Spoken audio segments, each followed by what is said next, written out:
Lee 23, 2015 was the eve of Joseph Lloyd Keller's 19th birthday. The Cleveland, Tennessee, native had been spending the summer between his freshman and sophomore years at Cleveland State Community College on a western road trip with buddies Colin Gwaltney and Christian Fetzner in Gwaltney's old Subaru. The boys had seen Las Vegas, San Francisco, and the Grand Canyon before heading to Joe's aunt and uncle's Dude Ranch, the Rainbow Trout Ranch, in the San Juan Mountains in southwestern Colorado. The ranch is in Conejos County, which is bigger than Rhode Island, with 8,000 residents and no stoplights. Sheep graze in the sunshine, potatoes and barley are grown here and trucked north to Denver. 3 new marijuana dispensaries in the tiny town of Antonito lure New Mexicans across the nearby state line. Conejos, Spanish for rabbits, is one of the poorest counties in Colorado. It's also a haluva place to get lost. While its eastern plains stretch across the agricultural San Luis Valley, its western third rises into the 1.8 million-acre Rio Grande National Forest, which sprawls over parts of 9 counties. Go missing out here and your fate relies, in no small part, on which of those 9 counties you were in when you disappeared. Leave no trace. Map.jpg. Map of Rio Grande National Forest and Rainbow Trout Ranch areas of Colorado. Illustration, Petra Zeeler. Joe, a competitive runner, open water swimmer, and obstacle course racer, and Colin, a member of the varsity cross-country team at Division I Tennessee Tech, had been running together often during their trip. Neither was totally acclimatized to the altitude. The ranch sits just below 9,000 feet. Joe was a bit slower than his friend. He suffered from asthma as a 3-year-old but had kicked it by age 12. The workout would be routine, an hour-long run, likely along Forest Road 250, which bisects the ranch and continues into the National Forest, following the Conejos River upstream. Joe left his phone and wallet at the ranch house. He wore only red running shorts, blue trail shoes, and an Iron Man watch. Shirtless, with blonde anime hair and ripped muscles, he looked more like a California lifeguard than a Tennessee farm kid. 4:30 p.m. The friends started out together. Neither runner knew the area, but old-timers will tell you that even a blind man could find his way out of Conejos Canyon. On the south side, runners left, cattle graze in open meadows along the river. On the north side, ponderosa pines birthday candle the steep tuff until they hit sheer basalt cliffs, a massive canyon wall rising 2,000 feet above the gravel road toward 11,2 10-foot Black Mountain. As the 2 young men jogged by the corral, one of the female wranglers yelled, "Pick it up." They smiled and Joe sprinted up the road before the 2 settled into their respective paces, with Colin surging ahead. The GPS track on Colin's watch shows him turning right off Forest Road 250 onto the ranch drive and snaking up behind the lodge, trying to check out 3 geologic outcroppings: faith, hope, and charity that loom over the ranch. But the run became a scramble, so he cut back down toward the road and headed upriver. A fly fisherman says he saw Colin 2.5 miles up the road but not Joe. Colin never encountered his friend. He timed out his run at a pace that led to puking due to the altitude. No Joe. Colin moseyed back to the ranch house and waited. An hour later, he started to worry. When Joe didn't show up to get ready for dinner, Colin and Christian drove up the road, honking and waiting for Joe to come limping toward the road like a lost steer. At 7:30, a small patrol of ranch hands hiked up the rocks toward Faith, the closest formation. By 9:30 there were 35 people out looking. If he was hurt, he would have heard us, recalled Joe's uncle, David Van Berkom, 47. He was either not conscious or not there. The first 24 hours are key, says Robert Kuster, aka Professor Rescue, author of the Search and Rescue Guidebook Lost Person Behavior. Kuster was consulted on the Keller case and noted that, like most missing runners, Joe wasn't dressed for a night outside. Plus, he says, it wouldn't have been unusual for a young athlete like Joe to switch from run to scramble mode. Heading for higher ground is a known strategy for a lost person, he says. Maybe you can get a better vista. And based on his age, it might just have been a fun thing to do. Around 10 p.m., the Van Berkoms called the Conejos County Sheriff's Department, and Sheriff Howard Galvez and 2 deputies showed up around midnight. It was now Joe's birthday. At this point, the effort was still what pros call a hasty search, quick and dirty, focusing on the most logical areas. It was a warm night, and everyone still expected Joe to find his way back at daybreak, wild story in tow. That morning, as ranch employees and guests continued the search, Jane Van Berkom, 48, alerted Joe's parents Zoe, 56, and Neil, 59. Zoe and Jane are sisters, originally from Kenya. Their family, British expats, left the country in the 1970s. It took the Kellers and their 17-year-old daughter, Hannah, less than 24 hours to get to the ranch from Tennessee, flying into Albuquerque, New Mexico, and renting a car for the 3.5-hour drive north. The family arrived at 2 a.m. In the morning, at 6 a.m., the professional search began, starting at what searchers call the point last seen, the ranch's Big Ponderosa Pine Gate. A deputy fire chief from La Plata County named Roy Vreeland, 64, and his Belgian Malinois scent dog, KN, picked up a direction of travel, which pointed up Forest Road 250. More dogs arrived from Albuquerque and identified different directions of travel or none at all. Additional firefighters drove over from La Plata County.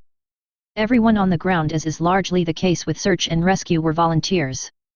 There was nothing to go on. In that first week, the search engaged about 15 dogs and 200 people on foot, horseback, and ATV. An infrared-equipped airplane from the Colorado Division of Fire Prevention and Control flew over the area. Colin's brother Tanner set up a GoFundMe site that paid for a helicopter to search for 5 hours, and a volunteer flew his fixed-wing aircraft in the canyon multiple times. A guy with a drone buzzed the steep embankments along Highway 17, the closest paved road, and the rock formation Faith, which has a cross on top. A $10,000 reward was posted for information. How far could a shirtless kid in running shoes get? But after several days, volunteers began going home, pulled by other obligations. The few who remained did interviews, followed up on leads, and worked teams and dogs. But the search was already winding down. We had a very limited number of people, one volunteer told me. That's fairly typical in Colorado. You put out calls and people say, well, if he hasn't been found in that time, I have to go to work. The absence of clues left a vacuum that quickly filled with anger, resentment, false hopes, and conspiracy theories. A tourist with a time-stamped receipt from a little gift shop in nearby Horka swore she saw 2 men on the road but later changed her story. A psychic reached out on Facebook to report a vision that Joe was west of Sedona, Arizona. There was even a theory that he'd been kidnapped in order to have his organs harvested and sold on the black market. We feel like he's not in that area, he's been taken from there, Neil Keller would tell me months later. I'm a scientist, Kuster says. I'm fond of Occam's razor. That's the principle that the simplest explanation usually holds true. You could have a band of terrorists tie him to a tree and interrogate him. Is it possible? Yes. Is it likely? No. Joe Keller had just joined the foggy stratum of the hundreds or maybe thousands of people who've gone missing on our federal public lands. Thing is, nobody knows how many. The National Institute of Justice, the research arm of the Department of Justice, calls unidentified remains and missing persons the nation's silent mass disaster, estimating that on any given day there are between 80,000 and 90,000 people actively listed with law enforcement as missing. The majority of those, of course, disappear in populated areas. What I wanted to know was how many people are missing in our wild places, the roughly 640 million acres of federal lands including national parks, national forests, and Bureau of Land Management property. Cases like 51-year-old Dale Stelling, who, in 2013, vanished from a short petroglyph viewing trail near the gift shop at Colorado's Mesa Verde National Park. Morgenheimer, a 22-year-old rafting guide, who was wearing a professional-grade personal flotation device when he disappeared in 2015 in Grand Canyon National Park during a hike after setting up camp. Ohioan Chris Fowler, who vanished from the Pacific Crest Trail last fall. At least 2 people have recently gone missing outside the national forest where I live in the Upper Peninsula of Michigan. There are scores more stories like this.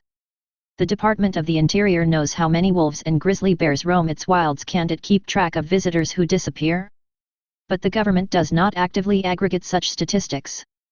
The Department of Justice keeps a database, the National Missing and Unidentified Persons System, but reporting missing persons is voluntary in all but 10 states, and law enforcement and coroner participation is voluntary as well. So a lot of the missing are also missing from the database. After the September 11 attacks, Interior tried to build its own database to track law enforcement actions across lands managed by the National Park Service, Bureau of Land Management, U.S. Fish and Wildlife Service, and Bureau of Indian Affairs. The Forest Service is under the Department of Agriculture. The result, the Incident Management Analysis and Reporting System, is a $50 million database to nowhere. Last year, only 14% of the several hundred reportable incidents were entered into it. The system is so flawed that Fish and Wildlife has said no thanks and refuses to use it. That leaves the only estimates to civilians and conspiracy theorists. Aficionados of the vanished believe that at least 1,600 people, and perhaps many times that number, remain missing on public lands under circumstances that defy easy explanation. Numbers aside, it matters tremendously where you happen to disappear. If you vanish in a municipality, the local police department is likely to look for you. The police can obtain assistance from the county sheriff or, in other cases, state police or university law enforcement. If foul play is suspected, your state's Bureau of Investigation can decide to get involved. Atop that is the FBI. With the exception of the sheriff, however, these organizations don't tend to go rifling through the woods unless your case turns into a criminal one. But all those bets are off when you disappear in the wild. While big national parks like Yosemite operate almost as sovereign states, with their own crack search and rescue teams, go missing in most western states and, with the exception of New Mexico and Alaska, statutes that date back to the Old West stipulate that you're now the responsibility of the county sheriff. There are no federal standards for terrestrial search and rescue, Kuster says. Very few states have standards. A missing person is a local problem. It's a historical institution from when the sheriff was the only organized government. And when it comes to the locals riding to your rescue, Kuster says, there's a vast spectrum of capability. Take Rio Grande National Forest, it has just one full-time law enforcement officer, who wasn't given clearance to talk to outside. Ranger Andrea Jones of the 377,314-acre Conejos Peak District, where Joe disappeared, did lament to me that sometimes she discovers cases in the weekly newspaper.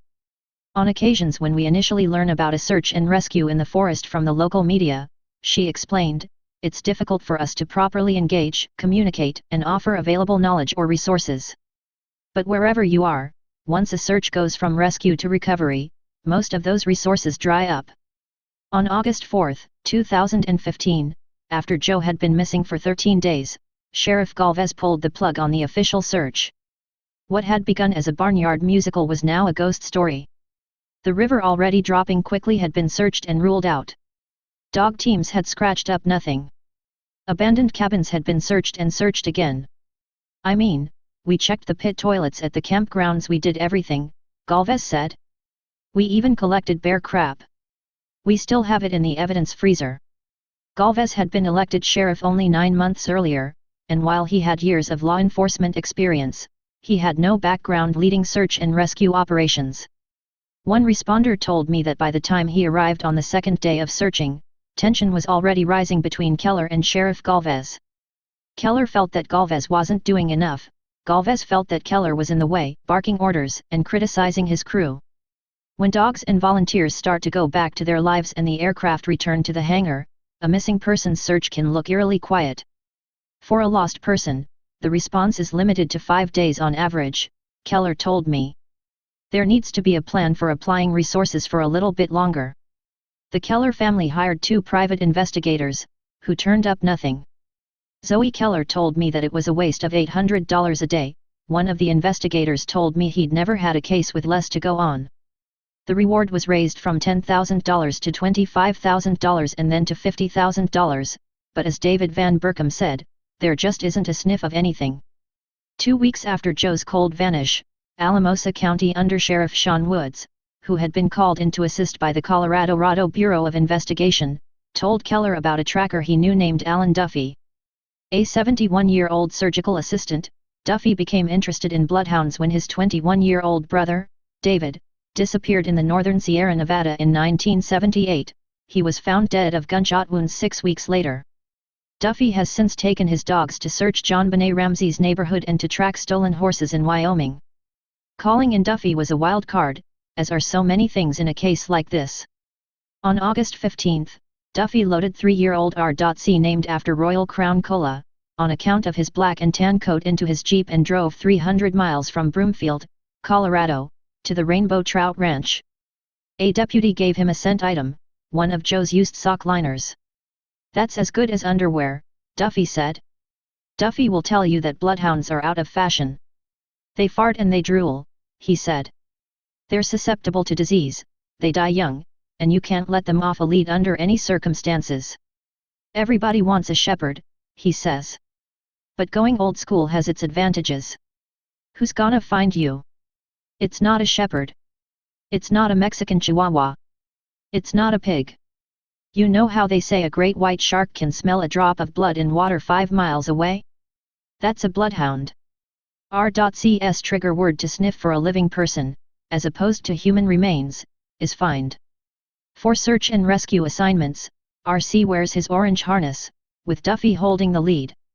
After 4 hours of searching, Duffy switched R.C's harness to his black collar and told him, "We're gonna go Gizmo, the dog's cue for cadaver mode." 4.5 miles up Forest Road 250, at Spectacle Lake, a murky pond, really R.C circled, tugged at vegetation on the bank, bit at the water, then jumped in and sat in the shallows. He wouldn't leave, Duffy said. Duffy wasn't convinced, necessarily, that a body was in the lake, and he explained that scent is drawn toward water and believed that there was a corpse somewhere nearby. Rain or critters could have deposited cadaver material in the lake, enough to set off alarms in R.C's snout. But at 4.5 miles from Joe's point last seen, the lake was at the far end of the ground game's probabilities. Duffy offered up a few more scenarios, some of which upset the Van Berkhams, such as when he told them that RC had picked up human remains scents under buildings on the ranch. But with few other sources of help, desperation had led to Duffy. "At least he was trying," Joe's mom, Zoe, told me. "He could have been right." 4WD. San Juan Mountains photo, courtesy of Jason J. Hatfield. Continued searches in August turned up nothing. Neil Keller was commuting back and forth between Tennessee and Conejos County, searching every moment he could. In October 2015, when he and the sheriff were no longer on speaking terms, he urged the county commissioners for more help, including a dive team to search Spectacle Lake. "I, as the father of a missing boy, my only son, actually would like to have as much resources as could possibly be made available," he told the officials. Keller was feeling the stress. He lost 15 pounds from hiking and scrambling in the altitude. Just before Thanksgiving, he, David Van Berkham, and a small posse spent 2 days searching the snow-covered scree west of the ranch. "It was the area that seemed most logical, but it's mean terrain. We went in there because that area was likely the least searched," he told me. No Joe.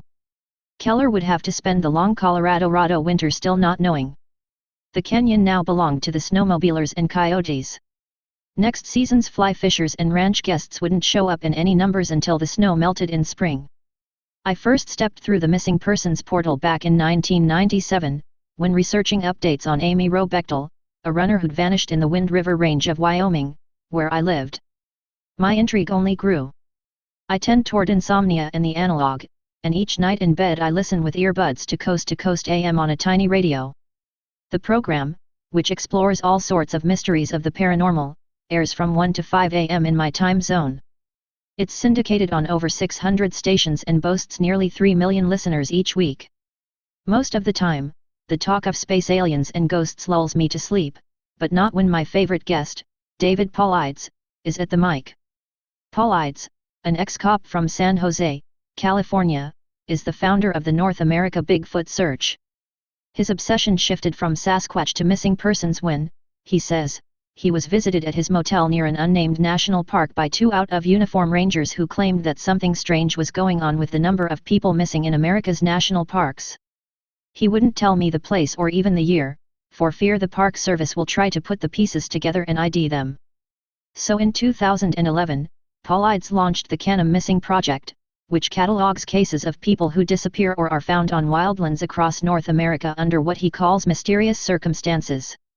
He has self-published 6 volumes in his popular Missing 411 series, most recently Missing 411 Hunters, Unexplained Disappearances. Paulides expects Missing 411, the movie, a documentary co-directed by his son, Ben, and featuring survivor Manley Stroud, to be released this year. Last May, I met him at a pizza joint in downtown Golden. The gym-fit Paulides, who moved from California to Colorado in part for the skiing, is right out of central casting for a detective film. I don't put any theories in the books, I just connect facts, he told me. Under unique factors of disappearances, he lists such recurring characteristics as dogs unable to track scents, the time, late afternoon is a popular window to vanish, and that many victims are found with clothing and footwear removed. Bodies are also discovered in previously searched areas with odd frequency, sometimes right along the trail. Children and remains are occasionally found improbable distances from the point last seen, in improbable terrain. It's tempting to dismiss Paulides as a crypto kook, and some search and rescue professionals do, but his books are extensively researched. On a large map of North America on his office wall, Paulides has identified 59 clusters of people missing on federal wildlands in the US and southern Canada. To qualify as a cluster, there must be at least 4 cases, according to his pins. You want to watch your step in Yosemite, Crater Lake, Yellowstone, Grand Canyon, and Rocky Mountain National Parks. But then, it would seem you want to watch your step everywhere in the wild.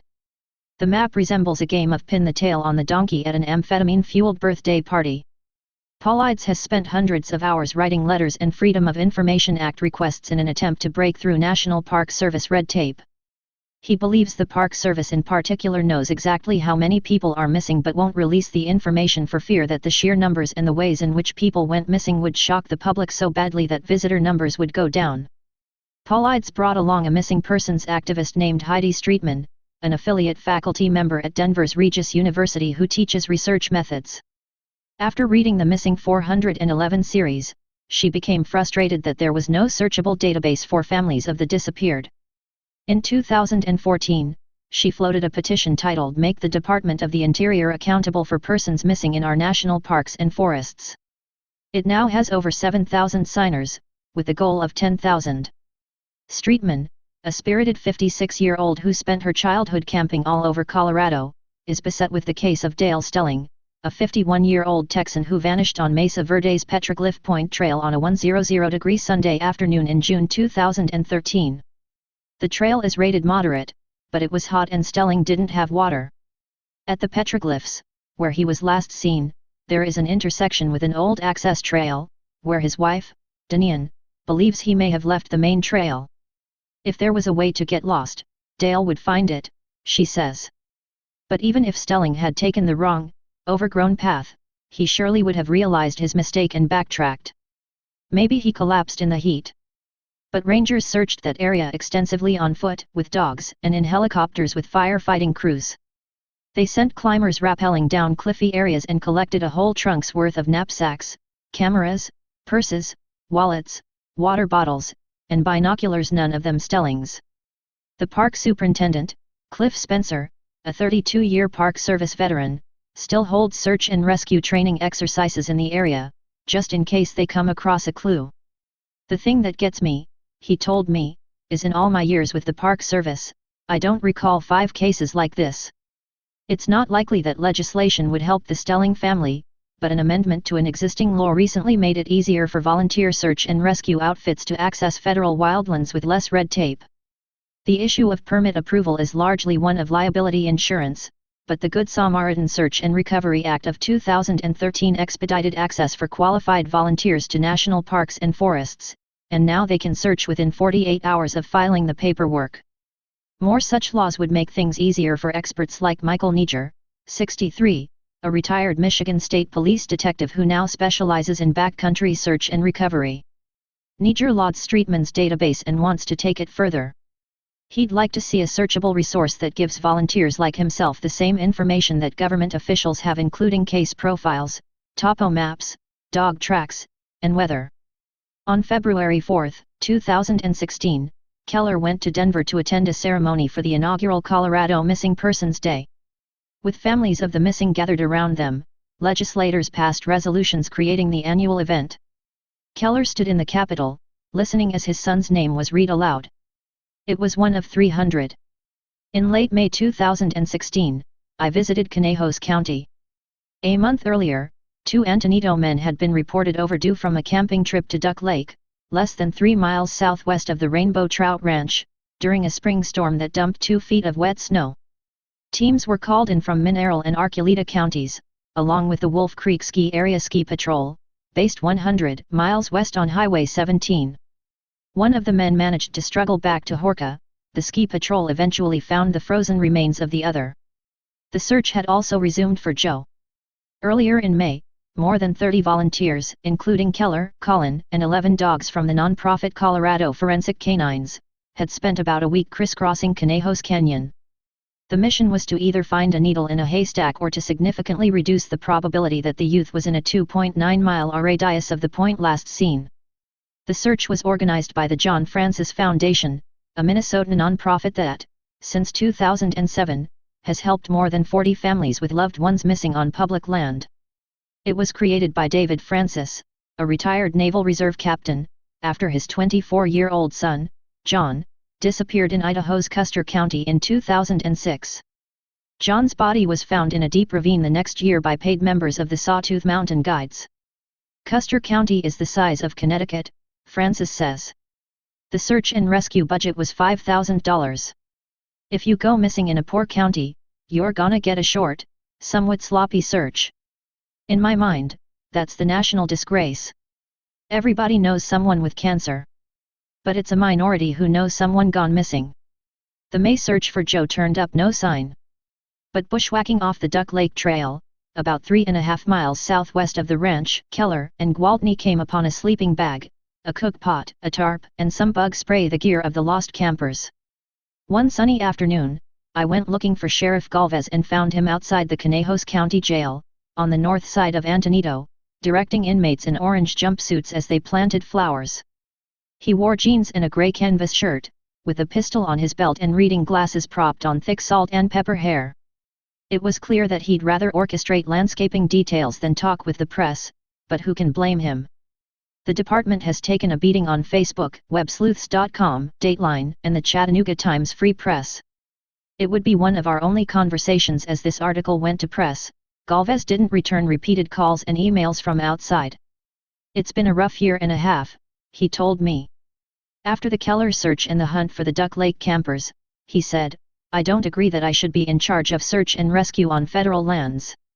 I'm thinking of going to the state senators and saying I'd like to be backed out of that, because I don't have a $90 million budget. The starting salary for his 5 deputies is $27,000. It'd be more effective, I think, he said. We're a small department, a small community. I hear stuff like, I can't go, my equipment broke down. Frustration between Galvez and Keller had continued to roil. We had dogs, hikers, aircraft, the sheriff said. Horseback, drones, scent dogs, cadaver dogs. We had so many resources, it was unreal. When searchers took a break, he criticized all the resources. Cut everybody down. This is an ongoing investigation for a missing person, he continued. We have no evidence he's just missing. It looks more like that than anything else. Over 18, you can run away all you want. If Joe was to call us, show me some proof he's okay, I'd close it up. Before I left Conejos County, I took a run up Forest Road 250. I parked at a turnout in front of a massive ponderosa pine with Joe's missing person poster stapled to it, then jogged down to the point last seen and tried to retrace his run. Based on the varying sniffer dog evidence, some figure that he ran up the road a ways, rounded the first or second bend, then got into trouble. I slowly shuffled upriver. A truck or SUV passed every 3 minutes or so. Locals told me that in July, the traffic on Forest Road 250 is even heavier. Wouldn't someone have recalled seeing Joe if he'd stayed on the road? After my run, I rinsed my face in Spectacle Lake. According to Duffy, RC could tell him I'd been here. On Wednesday, July 6, John Reenstra, 54, a search and rescue hobbyist and endurance runner and a former offensive lineman for the Pittsburgh Steelers, discovered Joe's body in a boulder field below the cliff band. I heard there had been a lot of searching for 2.5 miles, Reenstra said. I started looking for rapids, caves, cliffs, of course, and right at 2.5 miles, there is a place to pull off the road, and there were cliffs close by. It took me about an hour to get up there to the base of the cliff, and I went left until I ran out of room. Then I turned around and went back toward the ranch on the base of the cliffs and found him. The area was too rugged for horses or dog teams. When the Colorado Bureau of Investigations came to retrieve the remains, they packed horses in as far as they could. Joe's body was 1.7 miles as the crow flies from the ranch. Searchers had been close. In November 2015, Keller and David Van Berkom had come within several hundred yards. I regret not searching there on the 25th of July, Keller told me. That's where I wish I'd started. What part of here would take a life? It's not the meadow on top, it's the cliff. Hindsight is always 20/20, Jane Van Berkom wrote me recently. But since there was a blanket of snow, I am not sure they would have found him even if they had chosen to go higher. But it is painful to think that they were that close. Every day, she said, she and her husband had searched for Joe as part of their ranch activities. I have sat on the cliffs many times since he went missing and scanned below over and over, and I never saw him, she said. That tortures me. The preliminary cause of death, according to David Francis, was blunt force trauma to the head. Jane told me he also suffered a broken ankle. It appears that Joe scrambled up and then fell, perhaps the lost person behavior laid out by Professor Rescue, Robert Kuster. Occam's razor wasn't as dull as it had seemed for most of a year. Still, Joe's death remains a mystery to his mother. The events do not fit for a 1-hour run before dinner, Zoe says, after they had just driven 24 hours straight to get to Rainbow Trout Ranch. The boys hadn't slept in over a day. Joe had just split wood with his Uncle David's 75-year-old father, Doug Van Berkom. She can't see her son running up to the canyon rim. She insists that he did not like heights and was not a climber. There is something we still do not know about what happened, is how I feel about it. It's hard to put your hunches and suspicions to rest. We'll never know for certain what happened to Joe Keller. We'll know even less about what happened to a lot of other people missing in the wild. One question I had early on was, are you better or worse off going missing in a national forest than from a Walmart parking lot? I thought I knew the answer. You can see an aerial view of my firewood pile from space on your smartphone. I thought that in the wild, someone would send in the National Guard, the Army Rangers, the A-Team, and that they wouldn't rest until they found you. Now I'm not so sure.